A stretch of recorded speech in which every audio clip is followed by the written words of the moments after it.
ఈ బిజినెస్ ఏదైనా మీ ఊర్లో ప్రమోషన్ చేయాలంటే అది సుమన్ టీవీతోనే సాధ్యం. ఇప్పుడే సంప్రదించండి.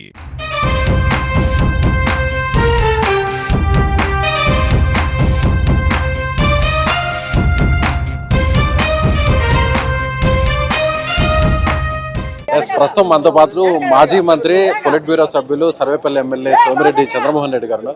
సార్, సీనియర్ నేతగా ఇవాళ జరిగినటువంటి మహానాడు తొలి రోజు ఎలా ముగిసింది? అన్ని తీర్మానాలు చాలా పర్ఫెక్ట్గా జరిగినాయి. యువగళం అనండి, స్త్రీ శక్తి అనండి, రైతు సంక్షేమం అనండి, తర్వాత ఈ కాపు వైశ్య వీళ్ళకి సంబంధించి ఎస్సీ ఎస్టీ అన్ని ప్రతిపాదనలు పర్ఫెక్ట్గా జరిగినాయి. ఒకటేంటంటే ఎవరో పెద్ద నాయకులు మాట్లాడేసకుండా కిందుండే కార్యకర్తల్లో నుంచి ఫీల్డ్ లెవెల్లో ఉండే రియాలిటీస్ ఫోకస్ అయినాయి. బాగా జరిగింది. అంటే కడపలో జరగడం తొలిసారి జరగదు, అంటే ఇప్పటి వరకు కూడా అనేక మహానాడులు జరిగాయి, కానీ ఫస్ట్ టైం కడపలో జరిగింది. సక్సెస్ అయింది అనుకోవచ్చు. భారీగా ఆయన గడ్డ మీద జగన్మోహన్ రెడ్డి జిల్లాలో ఇంత భారీగా జరగటం బహుశా ఆయనకి రాత్రికి నిద్రపట్టదు. సో అదేవిధంగా అందరూ కూడా లోకేష్ గారిని వర్కింగ్ ప్రెసిడెంట్ చేయాలి, ఇక లోకేష్ గారు 2.0 చూడాలి అనుకునేటువంటి కోరికని అందరూ కూడా వ్యక్తం చేస్తున్నారు. యాజ్ ఏ సీనియర్ లీడర్గా మీరు 100%. ఎందుకంటే యువగళంతో అప్పుడున్న పరిస్థితులు, జగన్మోహన్ రెడ్డి గవర్నమెంట్లో దారుణాలు జరిగే పరిస్థితుల్లో ప్రజలకు నరకం చూపించే పరిస్థితి, తెలుగుదేశం క్యాడర్ని అయితే మరి ఘోరంగా అటాక్ చేసే పరిస్థితుల్లో యువగళంతో ఒక ఊపు వచ్చింది, ఒక కాన్ఫిడెన్స్ యూత్లో కూడా వచ్చింది. చంద్రబాబు నాయుడు గారు కష్టం, లోకేష్ బాబు గారి కృషి యాడ్ అయిందన్నమాట. అందుకని ప్రతి ఒక్కరూ ఇప్పుడు వర్కింగ్ ప్రెసిడెంట్ కావాలా లోకేష్ బాబు గారు అని చెప్పేసి కోరుకుంటున్నారు. డెఫినెట్గా అది జరగడం మంచిది పార్టీ. సో మీ జిల్లాకు సంబంధించి అక్రమ అరెస్టులు జరుగుతున్నాయి, వైసీపీ అంతా కూడా ఏకమైంది, దీన్ని ఎదుర్కొంటాము అని చెప్తున్నారు. మీరేమో పూర్తి స్థాయిలో ఆధారాలు ఉన్నాయి, ఇంకా ప్రత్యేకంగా ఆధారాలు అవసరం లేదని మీరు అంటారు. నేనేమంటానంటే, సపోజ్ కాకాని గోవర్ధన్ అరెస్ట్ గురించి అందరూ మాట్లాడినారు. నేను ఒక లిస్ట్ ఇస్తా, ఇవన్నీ అతను చేసింది తప్పు లేదు, ఆయన చేసిన దాంట్లో ఒక 10 ఇస్తా, 20-30 ఉన్నాయి అన్నీ వద్దు, ఒక 10 జిస్ట్ ఇస్తా. అక్కడ ఉండే ఎంపీ ఎమ్మెల్సీలు, మిగతా ఇన్ఛార్జీలు, మాజీ ఎమ్మెల్యేలు, మాజీ మంత్రులు, ఆయన వాడిన భాష, ఆయన పెట్టిన కేసులు, ఆయన చేసిన విధ్వంసం, వీటన్నిటి కరెక్ట్ అని చెప్పానండి. మాకు అభ్యంతరం లేదు.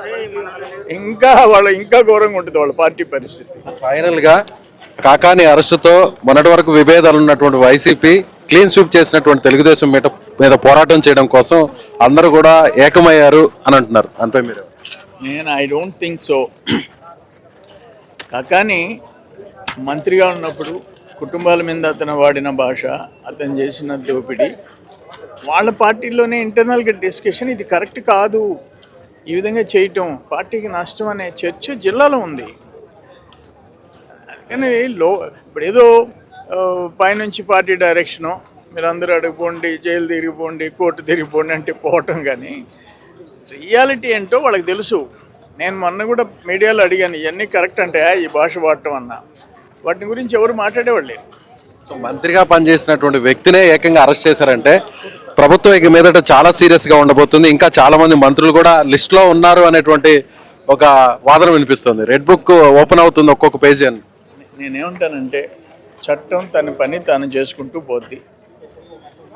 ఇప్పుడు నేను ఇప్పుడు నిన్న ఆయన మాజీ మంత్రి కావచ్చు, 100 కోట్లకు అధిపతి కావచ్చు, ఒక ఇల్లీగల్ మైనింగ్లో నేను వెళ్ళి జీపీఎస్ ఆయన మండలంలో, ఆయన ఊరి పక్కన జీపీఎస్ లొకేషన్ మ్యాప్స్ పెట్టి ప్రైమ్ మినిస్టర్ దగ్గర నుంచి, మైనింగ్ మినిస్టర్ దగ్గర నుంచి, మైనింగ్ సెక్రటరీ దగ్గర నుంచి, chief secretary, DGP, DMG, director mines and geology, collector, ఎస్పీకి December 16 నుంచి పెట్టుండా వాళ్ళ అఫిషియల్ మెయిల్స్లో. అది నిజం కాదు అని చెప్పి అడుండే ఎంపీ చెప్తాడా, లేకపోతే జగన్మోహన్ రెడ్డి చెప్తాడా చెప్పను? నేను ఇచ్చిన ఎవిడెన్సు ఒక్కటి తప్పు అని చెప్పానండి. అక్కడ ఉండే ఎక్స్ప్లోజివ్స్, అక్కడ ఉండే స్టాక్స్ వాళ్ళు ఇచ్చినారు క్లియర్గా, 60,000 చిల్లర టన్నులు అక్కడ ఇల్లీగల్ స్టాక్ ఉందని చెప్పి, మైకా క్వాడ్జీ కాదని ఎవరంటారు? నేను ఆషామాషిగా నేనేదో పోయి పేపర్ స్టేట్మెంట్లు ఇవ్వలే. నేను పోయి సత్యాగ్రహం కూర్చున్నా, 4 days అక్కడ కూర్చున్నా. కూర్చొని అక్కడున్న సాక్ష్యాలు రియాలిటీని ఎక్స్పోజ్ చేసా, ఎస్టాబ్లిష్ చేశా. అందుకని అన్అవాయిడబుల్. ఇంకా దానికి ఇప్పుడు నేను చేసిన దానికి ఇప్పుడు ఒక్క మాట చెప్తానండి. ఆయన మంత్రి, ఆయన ఎమ్మెల్యే లోకాయుక్త కేసి 2 ఎమ్మెల్యేలు ఎంఆర్ఓని సస్పెండ్ చేయించాం, పేదోళ్ళ భూములు మార్చేస్తే. ఆయన పవర్ ఏం చేసింది? ఆపగలిగిందా? ఈరోజు మాకేదో అధికారం ఉందని చెప్పి చేయటం లేదు. ఆయన అధికారంలో ఉండేటప్పుడు సుమారు 15-20 మంది అన్ని డిపార్ట్మెంటు, రెవెన్యూ దగ్గర నుంచి ఎక్సైజ్ దగ్గర నుంచి అందరినీ సస్పెండ్ చేసిన దోపిడీ అటువంటివి. వాళ్ళు హీ కెనాట్ ఎస్కేప్, అంతే. Thank you. సో ఇది మాజీ మంత్రి పొలిట్ బ్యూరో సభ్యుడు, అలాగే విధంగా సర్వేపల్లి శాసనసభ్యులు సోమిరెడ్డి చంద్రమోహన్ రెడ్డి గారు చెప్తున్నట్టుగా ఖచ్చితంగా తప్పు చేసిన వారు ఎవరైనా సరే తమ ప్రభుత్వం శిక్షిస్తుంది. అందులో భాగంగానే మంత్రికి పనిచేసినటువంటి కాకాణి గోవర్ధన్ రెడ్డి అరెస్ట్ అని ఆయన అంటున్నారు. కెమెరామెన్ మహేష్తో విజయ్, సుమన్ టీవీ, కడప మహానంది.